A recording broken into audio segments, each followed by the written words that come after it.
I'm not sure. We are in the what? Stansted Airport in London. Stansted Airport in London doing this. So hopefully this is okay because this is the only way we could do this to get it and submit it on time. Okay, Krista. So last time we talked, we had kind of talked about transitions, what you're looking forward to in the next 6 months, moving to the States, trying to start your photography business again. And so we had kind of decided that it would be good to come up with some goals and maybe a business plan, just to kind of like, even if it's not on pen and paper, but just something to get you to start thinking about it so that you can have some structure when you're moving there. So you took the Myers-Briggs test, which you had done years and years ago, probably like what, 15 years ago? Earlier, like later than that, I've done it. Oh, okay. I think that probably 10 years ago I did it. And so it's changed. The results have changed, Yeah, you said. Okay. So I was going to look over it with you and read you the results. So your results were the ISFJ, which is characterized, they call it the protector. Okay. So it's The nurturer? Was it the nurturer? This one's the protector. The Enneagram was the nurturer. Oh, right. Okay.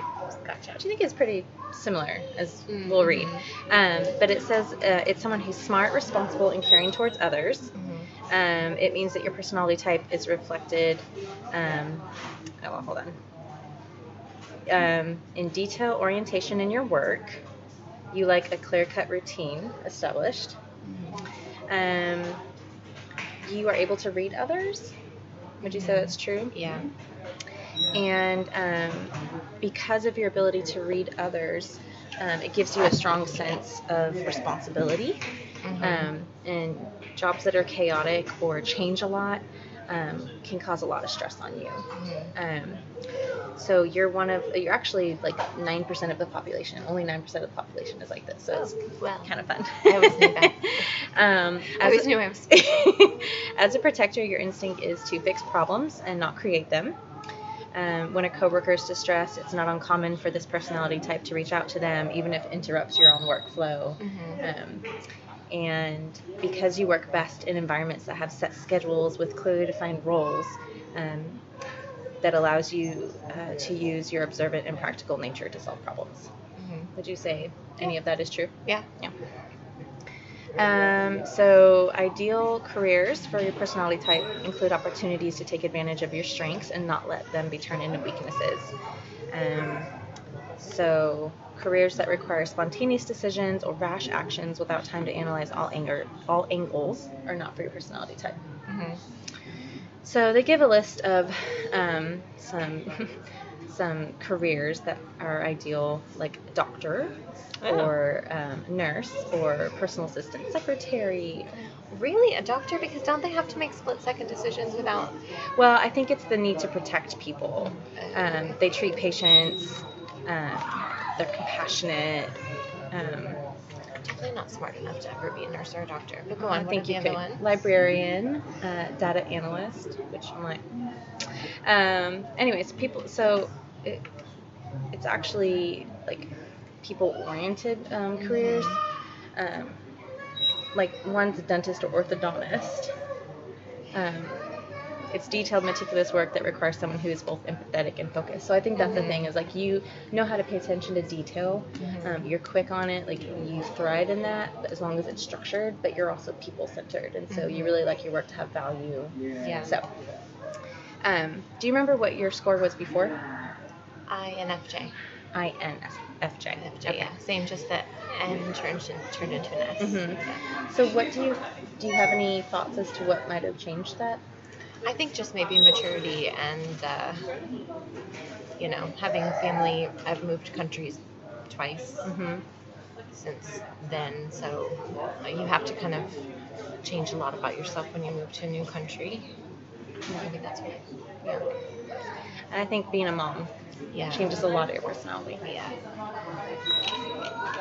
So the Enneagram, you were unfamiliar with the Enneagram, so you scored a 9, which is the peacemaker, which, from knowing you, this seems like you. Easygoing, receptive, reassuring, agreeable, complacent, not in a bad way, but just you're accepting, trusting, stable, usually creative, optimistic, and supportive, but can also be too willing to go along with others to keep the peace. They want everything to go smoothly and be without conflict, but they can also tend to be complacent, simplifying problems and minimizing anything upsetting. They typically have problems with inertia and stubbornness. Are you stubborn? Yes. So at your best, what I love about the Enneagram is like it tells you not just the great qualities about you, but it could tell you like what you like the potentials of your character flaws and how you can struggle. So it talks about at your best, you're like this. At your worst, you're like this. And so it's really interesting. So at your best, indomitable and all-embracing, they are able to bring people together and heal conflicts. Let's see. It gives you a list. Basic fear of loss and separation. Yeah, maybe. I don't know. Basic desire to have inner stability, peace of mind. Yeah, probably. Wants to create harmony in their environment, to avoid conflicts and tension, to preserve things as they are, to resist whatever would upset or disturb them. Yeah. Can we have a snack break in the M&M's from above? So it says when moving in direction of stress, I'm good, thank you. That was my husband. When moving in directions of stress, complacent nines suddenly become anxious and worried. When moving in directions of growth, slothful, self-neglecting nines become more self-developing and energetic. So it just kind of gives you a reference point for different seasons in your life and what you tend to do, or like the direction, they call them arrows, the direction you tend to go when you encounter certain situations. So, I mean, in both of these, a lot of the same words are coming up. It says, as far as like spirituality, typically spiritual seekers have a great yearning for connection, as well with like the cosmos, as well as with people. They work to maintain their peace of mind as they work to establish peace and harmony in the world. Would you say peace is like a desire for you? Peace, inner peace. Like, yeah. Or even environmental peace, like to have things peaceful in your home and in relationships. Like if there's any kind of turmoil. Yeah, like I tend to cut out chaotic people out of my life. I don't. So that's been your strategy when there's stress or chaos, to just cut it off. Yeah, I just cut whoever it is out. I just don't pay attention to them. I mean, our home is quite peaceful, which I feel really happy about. But if it weren't, I would really struggle. So yeah. How do you think that could potentially change with this new baby? Because they're going to be so close in age. I don't know. Just pray they're as easy as your first one. So I think it's like, it's not the child chaos. It's like aggression chaos, or like drama, or people looking for attention, or things like that are like subversive and like bad, you know, like there's chaos in families, and that's fine, and that's just life. But if it's like purposeful chaos, or you know, behavioral chaos, like attitude chaos, I don't like that at all. So I'm probably going off tangent. I was wondering if there's ever been a time where you've experienced that and reactively cut someone out and then regretted it afterwards. No, I'm pretty long suffering with people. Yeah. But when I see that it's like a character, that it's continuing. Yeah. Then I'm not like confrontational about it, but I just don't really contact them anymore, or try to like avoid them at all costs. Yeah. But I would always be nice to them if they came up to me, unless it was something really bad, and then I would take a stand. But like, unless they hurt someone that I love or something, then I would like be more confrontational about it. But otherwise, I would just kind of like fade away. You know what I mean? Very Irish. What's that thing that they do now? It's like ghosting, when you're dating someone and you. That's what I guess I do. You ghost people. Yeah. So were any of those descriptions you're like, yeah, or was it kind of like, it's vague? Do you feel like those assessments kind of help you like? I think the Enneagram is more accurate. Though when I was an INFJ, it talked a lot about creativity, being a creative person, and I feel very creative, and most of the things that I do in my career are creative. So I identified more with that, but that's not so much as part of my life now as it used to be. So maybe that's part of why it changed as well. but I think the Enneagram is more accurate this time than the Myers-Briggs. Do you feel like you're a pretty intuitive, sensing person? Mhm. That you read people well? And Mhm. okay. So we had talked about the next 6 months kind of having to bite the bullet and finish this job strong, even though it's really stressful and hard on you right now. One thing that came up was self-care and the lack of maybe self-care that might be contributing to some of the turmoil you feel and the stress of every day having to work from home.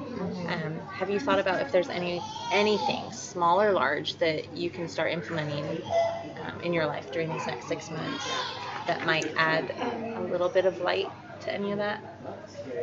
It's really hard because going to the gym isn't really an option because I don't drive here. Although that's what I'd like to do, and the childcare in the gym, we discussed it before, is really challenging. So it'd be hard to leave Thomas because I'm pregnant, so I'm not really supposed to be working out.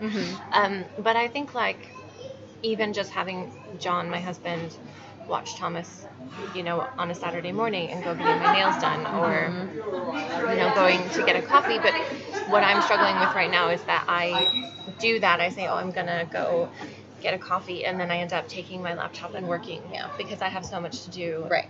And so it's like it's invading every single point of my life. So it's about drawing boundaries, I guess, and saying, I know I have a ton to do, but right now I need to just sit and read a book, or yeah. Do you feel like your time management system, whatever you're using, is working for you or against you?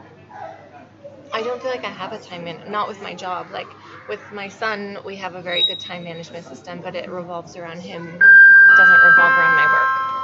Okay. Staff and answer that Shayna. Just for please contact 4203. So I have a sitter that comes twice a week for 4 hours, and during that time I work, and usually you stay at home. I either stay at home or I go out and get a coffee, and that's part of like something nice for me to do. But now that I've been pregnant, I've been so exhausted that often I just like sit in my room. And it's been super hot in London, so I don't want to go out because I feel sick. So for the last maybe month, I've just sat at home and like tried to get work done in my room while she's downstairs with the baby. So do you feel like you're able to utilize that time more effectively when you I'm don't not very effective. I feel like I get more done when I stay home because I have the whole time, even though the coffee shop's like a 10-minute walk away from my house. But I still feel like I get a bit more done. But then I never feel as productive as I want to be. So yeah, I just feel like completely overwhelmed. I feel flat out. I feel just pushed to the limit in every single way. And I just don't feel like if I have 1 second where I'm sitting down, I feel like what should I be doing right now? I have a zillion things that I should be doing right now that I'm not doing. So I don't really know how to fix it. That's the thing, because I don't want to put Thomas in care. I don't really think that having my sitter come another day a week would add any benefit. I don't really see how it would help at all, although John and I have talked about it.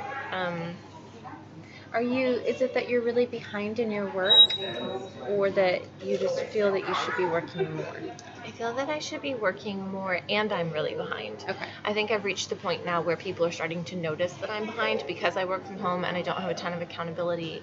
I'm very much a free agent, but now I feel like people are starting to notice that I'm lacking, and it's the very busy season. Our summer in work is the busiest time of the year.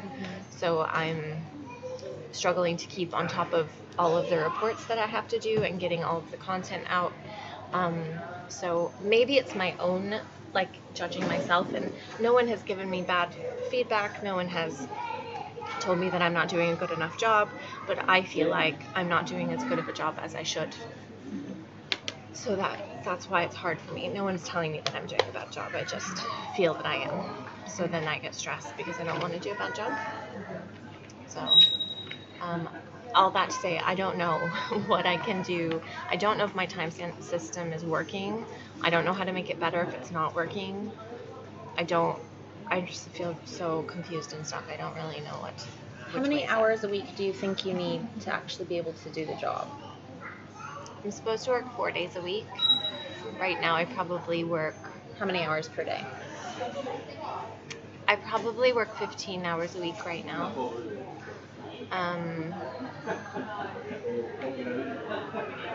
I don't know.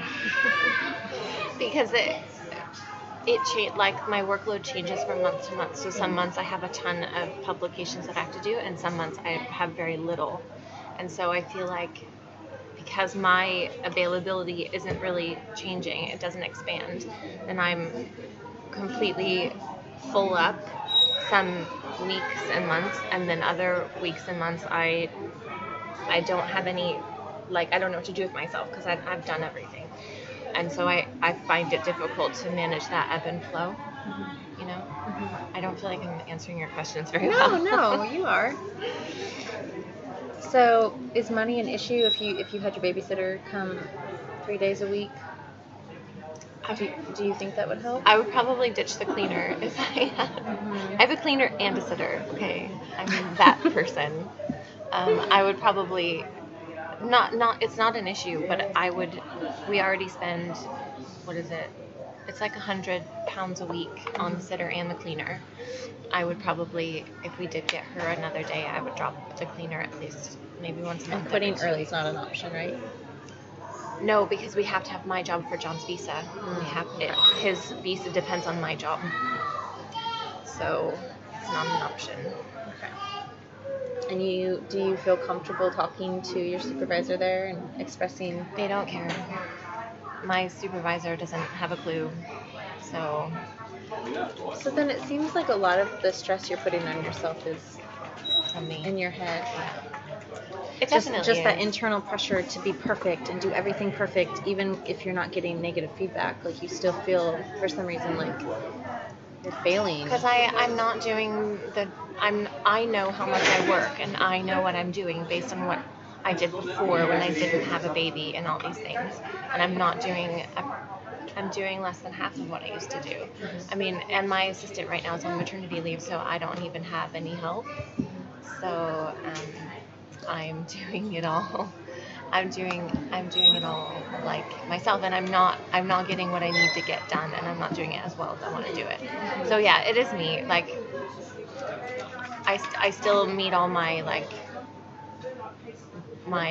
requirements, but I'm not doing it as well as I want to. And I think, do you think that that's a normal experience for moms when they go back to work and all of a sudden they have a child and a family? I don't know, because I thought when I had Thomas, I thought, oh, it'll be fine because he's easy and I can work from home and I'll do everything. I'll be the mom at home and I'll work. And like nobody does that, and there's a reason no one does that. Did you write that out in pen and paper? Like, this is how many hours I'll be able to give all these things? No. It wasn't realistic. I was just like, I can do it. It's fine. And then I realized that no one does that. No one works their full job and manages their baby full time. They not just physically possible. do one or the other. They go to work and put their baby in care, or they quit their job and stay home. And people do that for a reason, and I have chosen not to, for whatever idiotic reason. So I have realized that now. Well, it's benefiting you guys for your visas. It's definitely benefiting us. I mean, if I hadn't kept this job, we wouldn't have been able to go unless I would have gone early and found a job there. Right. Right. So So it is really a blessing. It's been the best case scenario, Yeah. but it's been really wearing on me. So we need a perspective shift. I mean, my husband is always telling me, like, no one's telling you you're doing a bad job. Just, this job is amazing because no one checks on you. Like, just do what you can do, get your stuff done, and don't worry about it. But I can't do that because I want to do a good job, and I want to do what I used to do. Like, I want to, I'm just missing things, and I'm not. I mean, I made this whole list of like my department goals for the year, and I'm not gonna touch them. I'm just getting the day-to-day stuff done.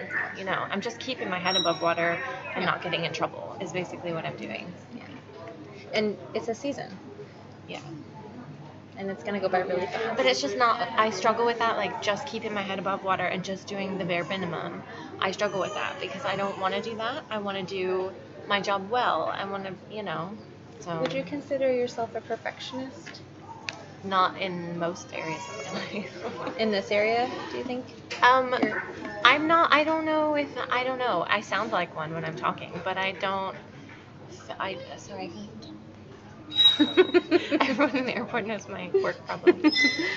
I don't feel like a perfectionist in my life, but I just like to do a good job, and I get annoyed when people don't do a good job. So maybe I am. I wonder if you feel that the quality of your work is tied somehow into your value. I don't know. I've never thought that before. I guess so. But just for me, like, it makes me feel bad about myself when I can't do the best job that I know I can do. And so, yeah. If you were talking to a mom friend and she was going through this struggle and you saw how much it was just causing her just exhaustion and so much stress and turmoil, and she was just feeling horrible about it, what kind of advice would you give her? Just relax. Yeah. And, do what you can. But then I just feel like that's not good advice, because a job is a job, and just doing what you can isn't enough in a job. You have to do the job. And I don't feel like I'm doing the job. I'm doing the bare minimum of the job. So,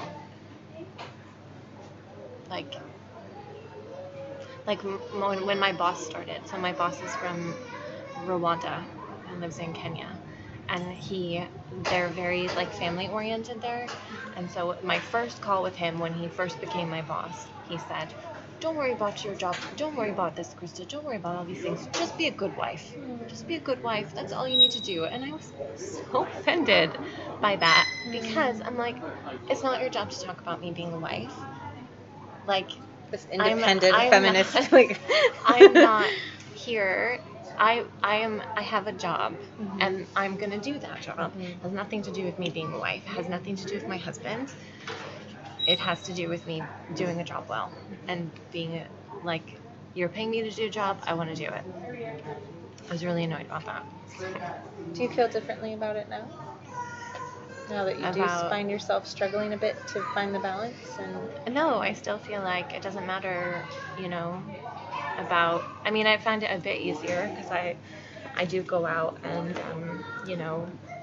I try to, I don't, when my sitter's not there, I really don't do much work. I do sometimes on my phone or something if it's urgent, but I just work those 8 hours a week. It's my undivided time. So I feel better about it in that way, but I still struggle because I still feel like I'm cheating them. That's what I feel like.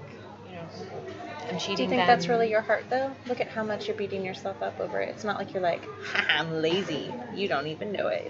That's not your heart or your intention at all. You're beating yourself up over it. But does that matter, what I feel about it?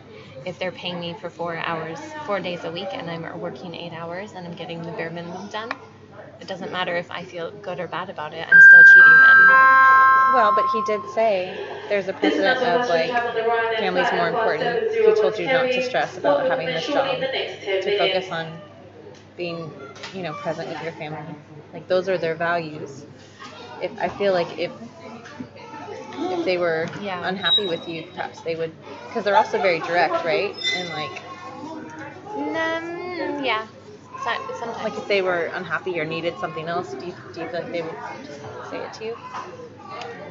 Yeah, I think so. What could you imagine?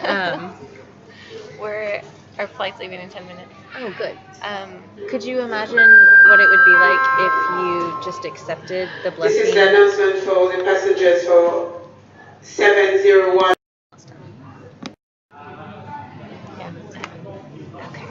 Sorry. But I was saying, I wonder if you could discipline your mind to try to Welcome see to it in a new way of just that God is providing open doors in other ways. I know this isn't long term. He's given me this people in this culture who value family, who understand the stresses and pressures of being a wife and a mom and an employee, and they don't see you as less of it. But perhaps I wonder if he has some wisdom in his age of knowing, like working with other women. Women have more responsibilities and pressures than men do. Working women do everywhere. I mean, and it almost seems like a bit of grace for him to be able to recognize that and say, don't beat yourself up. You know, it's almost like they understand that you're not able to do everything. No one could in your situation. You know, and just to accept it as grace and do what you can and do it with the best heart you can. Maybe. I have to try. It's really hard for me. I know. It's really hard. I know. So we know that this situation, this environment that's unstructured and just makes you feel like you're not doing your best, like, is not healthy for you. So going forward, you're going to start up your own business again. What can you bring into that situation that you've learned about yourself from this situation, and what can you do different?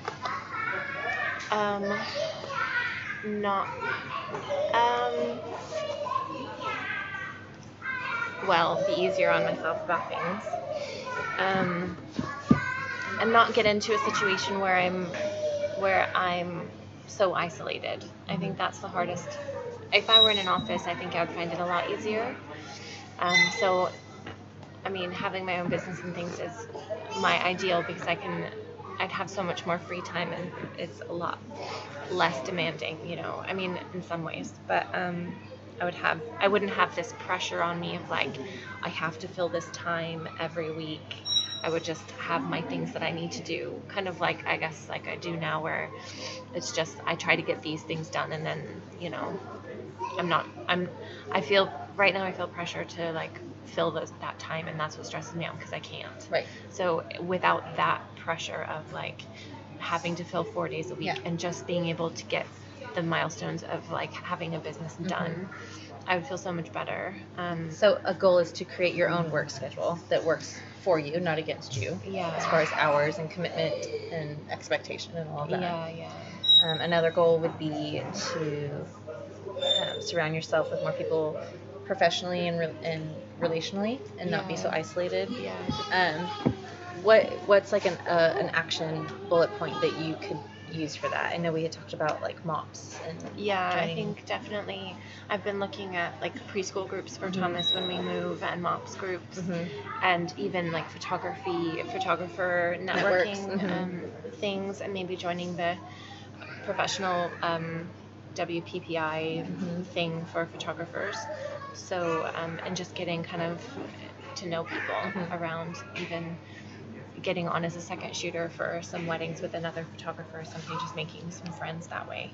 So, but in saying all that, I just get a bit frustrated even because when I move, I'm going to be 5 months pregnant.